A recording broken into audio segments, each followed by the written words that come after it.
People love to explain poverty with one lazy sentence. They just don't try hard enough. That story feels neat until you look at how expensive survival actually is when you're broke. Modern life assumes you have access to basic financial tools, a bank account, an ATM nearby, a way to pay bills without penalties. But the less money you have, the more those basic tools punish you. Banks don't really make money from poor customers. They make money by holding large balances and collecting interest. If your account stays low, you stop being an asset and start becoming a fee machine. Monthly charges, overdraft penalties. One mistake snowballs into severe charges. Then comes the trap card, credit. When your balance hits zero, but the bills keep coming, you swipe the card, which can strike you with a 20+% interest. If you were barely surviving before, there's no chance you're paying that off quickly, so the balance grows. You're running uphill while the ground beneath you moves backward. Now zoom into something as basic as a morning.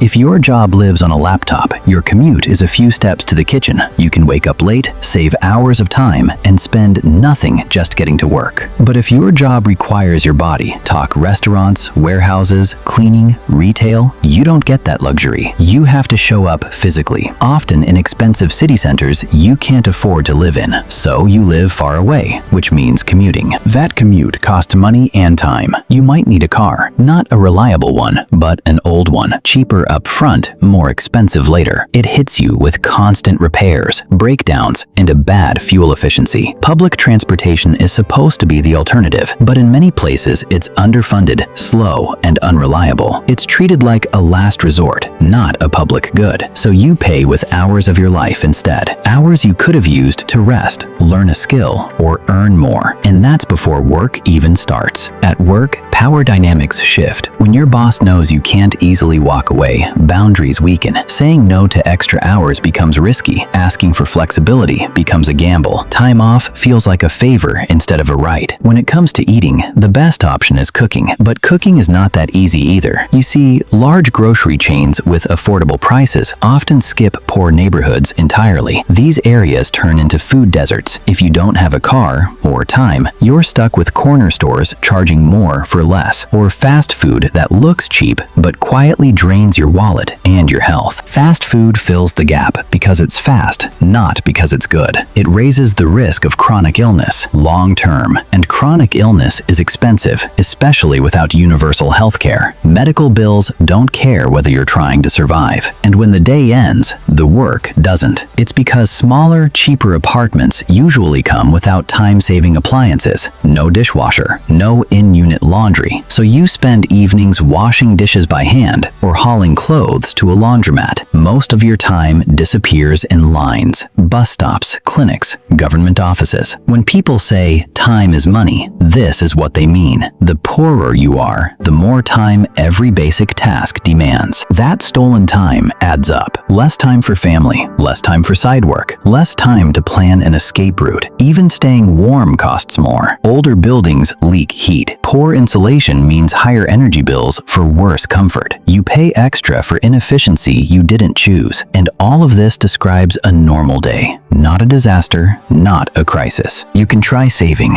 but a car breaking down, or a surprise medical bill, or crime in a high-risk neighborhood, any one of those can wipe out what little stability exists and send everything into freefall. Living under constant pressure rewires the brain. When every decision feels urgent, food or utilities, fuel or medicine, mental energy burns fast and judgment suffers, resulting into what psychologists call decision fatigue. This is not because people are careless, but because they're exhausted. That's how payday loans happen, not from ignorance, but from desperation. A bad, short-term choice feels better than an instant drowning. Yes, effort matters. Discipline matters. Smart decisions matter. But pretending those things work in isolation is fantasy. Climbing out of poverty requires more than willpower. It requires breathing room, a little margin, access to fair systems. Without that, working harder often just means running faster inside the same cage.